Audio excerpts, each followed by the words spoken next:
انما الحمد لله بفضل الله رغم الصعوبات اللي فيها جيت من اخر الدنيا عشان خاطر التقي بالناس الكويسه دي ويعرفوني واكون صوره مشرفه لذوي الهمم داخل المجتمع المصري حبيبي بصوره ايجابيه. انت نورتني بصورة وشرفتني إيجابية. النهاردة. انت نورتني وشرفتني. الله يخليك. والحقيقه الله يخليك. الدوله المصريه، وانا دايما بقول الدوله المصريه الحديثه، من يعني اول اهتماماتها الاهتمام بملف اخواتنا واهلنا من ذوي الهمم. بالظبط. بتحاول بقدر الامكان بالظبط. تدمجهم في كل الوظائف والمصالح الحكوميه، في الرياضه، في غيره. بالظبط.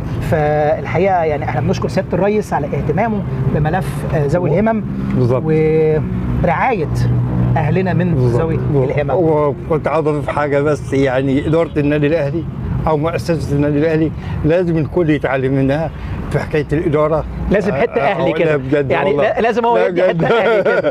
لا بجد والله.